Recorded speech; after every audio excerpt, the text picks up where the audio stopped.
Kegiatan ini akan mempresentasikan materi tentang kemiskinan dan distribusi pendapatan. Kemiskinan akan mengalami perubahan jika tingkat masyarakatnya berubah. Indikator kemiskinan yang pertama adalah tingkat konsumsi beras. Profesor Sajogyo menyatakan menggunakan tingkat konsumsi beras per kapita untuk daerah pedesaan penduduk dengan konsumsi beras kurang dari 240 kg per kapita per tahun digolongkan miskin. Untuk perkotaan 360 kg per kapita per tahun. Yang kedua adalah tingkat pendapatan. Batas garis miskin antara penduduk miskin, penduduk yang berada di bawah suatu batas yang disebut batas garis kemiskinan, yang merupakan nilai rupiah dari kebutuhan minimum makanan dan non makanan. Yang kedua yaitu basic need approach atau kebutuhan dasar. Kemiskinan didefinisikan sebagai ketidakmampuan untuk memenuhi kebutuhan dasar. Penyebab kemiskinan yaitu pertama ketidaksamaan pola pemilikan sumber daya yang membutuhkan distribusi pendapatan yang timpang. Yang kedua yaitu perbedaan kualitas sumber daya manusia. Jadi masyarakat miskin menurut Fernandes 2001 yang pertama aspek politik, tidak memiliki akses ke proses pengambilan keputusan yang menyangkut hidup mereka. Yang kedua aspek sosial, tersingkir dari institusi utama masyarakat yang ada. Yang ketiga aspek ekonomi, yaitu kualitas sumber daya manusia rendah, kesehatan pendidikan dan keterampilan, rendahnya kepemilikan, aspek fisik atau air bersih dan penerangan. Yang keempat aspek budaya dan nilai, budaya kualitas sumber.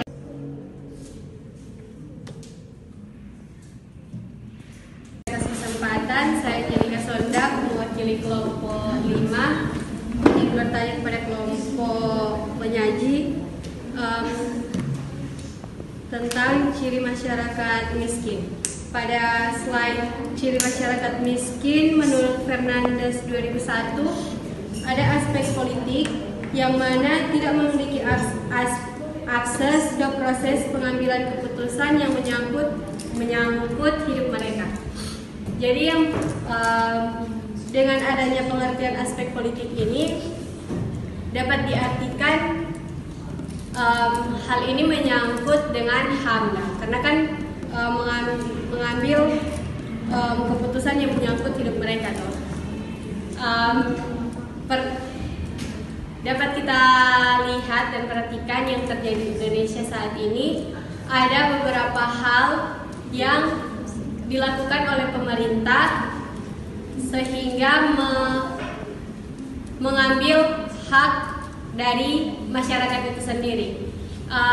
Jadi itu jadi salah satu penyebab kemiskinan yang ada di Indonesia. Menurut pandangan kelompok, bagaimana pandangan kelompok tentang hal itu?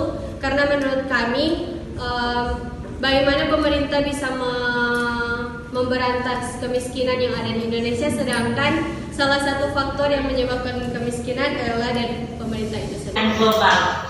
Di situ ada tertulis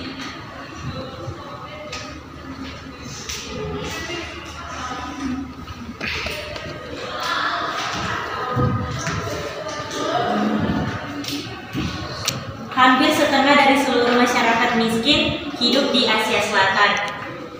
Di Asia Selatan kan ada Bangladesh, India, Pakistan, Nepal, Sri Lanka, dan Afghanistan.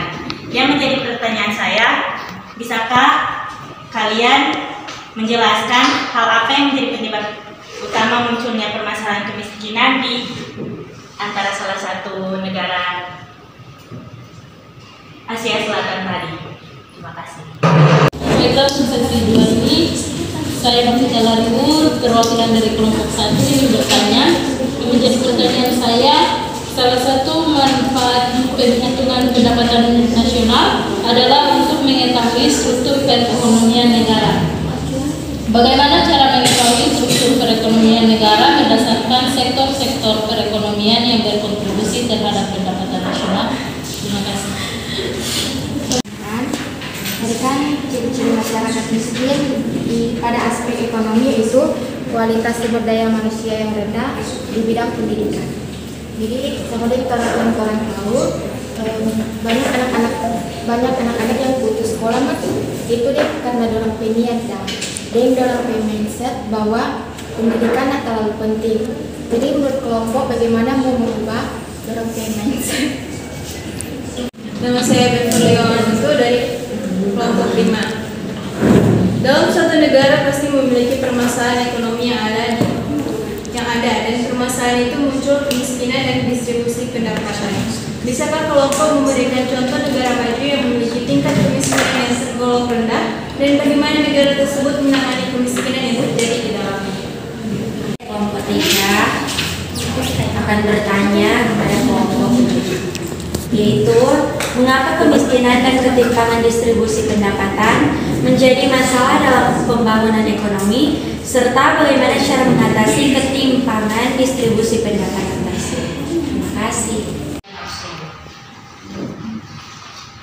Distribusi pendapatan menjadi permasalahan dalam sektor ekonomi. Terima kasih.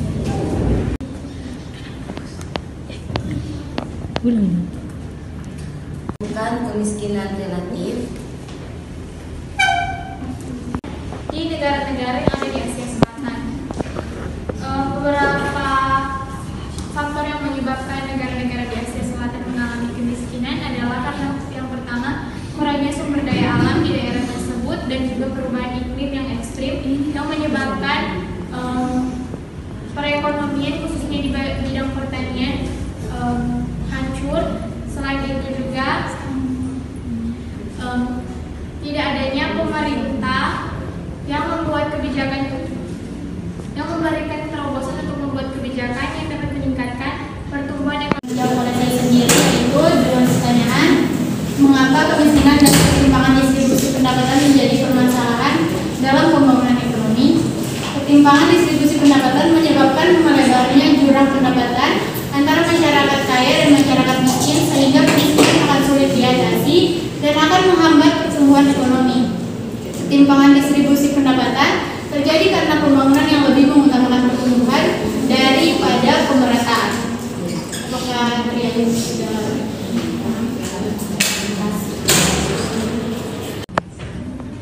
Pertanyaan, acuan untuk menentukan kemiskinan relatif. Garis kemiskinan relatif tidak dapat dipakai untuk membandingkan tingkat kemiskinan antar daerah dan antar waktu karena tidak mencerminkan tingkat kesejahteraan yang sama. Namun untuk menentukan sasaran program yang ditujukan untuk penduduk miskin, ukuran kemiskinan relatif bisa digunakan. Indikator untuk menentukan kemiskinan relatif biasanya mencantumkan dua informasi, yaitu informasi kuantitatif yang mencerminkan distribusi dan informasi distribusi itu sendiri. Contohnya 60% dari nilai tengah pendapatan masyarakat dan 20% atau 40% penduduk dengan tingkat kesejahteraan terbawah. Baiklah, kepada Nindi, apakah sudah baik? Terima kasih.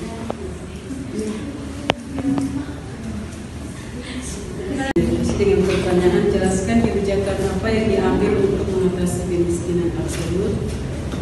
Yang pertama, barang kebutuhan pokok. Barang kebutuhan pokok adalah barang yang menyangkut hajat hidup orang banyak yang skala pemenuhan kebutuhan yang tinggi serta menjadi faktor yang mendukung kesejahteraan masyarakat. Yang kedua, pengembangan sistem jaminan sosial, yaitu sistem jaminan sosial nasional diselenggarakan berdasarkan asas kemanusiaan, asas manfaat, dan asas keadilan sosial bagi seluruh rakyat Indonesia. Sistem jaminan nasional bertujuan untuk memberikan jaminan terpenuhinya kebutuhan dasar hidup yang layak bagi setiap peserta atau anggota keluarganya. Yang terakhir, pengembangan sosial budaya bisa diartikan sebagai usaha meningkatnya kehidupan masyarakat, khususnya di bidang sosial dan budaya. Itulah jawaban dari kami. Apakah itu sudah?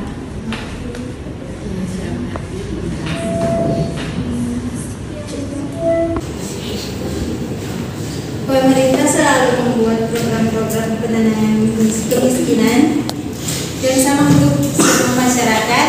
Padahal masyarakat kita sangat beragam. Ukuran atau indikator kemiskinan yang digunakan hanya indikator makro, sehingga program kegiatan penanganan kemiskinan dibuat sama untuk seluruh Indonesia. Untuk tingkat nasional kemungkinan mungkin tidak jadi masalah, namun demikian diperlukan keberanian pemerintah daerah untuk membuat indikator kemiskinan yang lebih spesifik dan sesuai wilayahnya masing-masing. Selanjutnya melahirkan program-program yang spesifik relevan dengan konteks sosial masyarakat di wilayah masing-masing.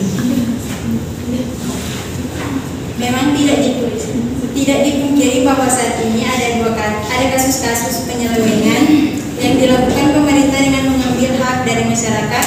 Contoh kasusnya ada pejabat yang mengambil hak masyarakat dengan melakukan korupsi terhadap dana bantuan sosial. Hal tersebut merupakan tindakan yang tidak terpuji. Kelompok kami memberikan saran kepada pemerintah agar supaya menindak dengan tegas hal-hal tersebut agar menimbulkan efek jerah dan tidak akan lagi hal-hal yang demikian.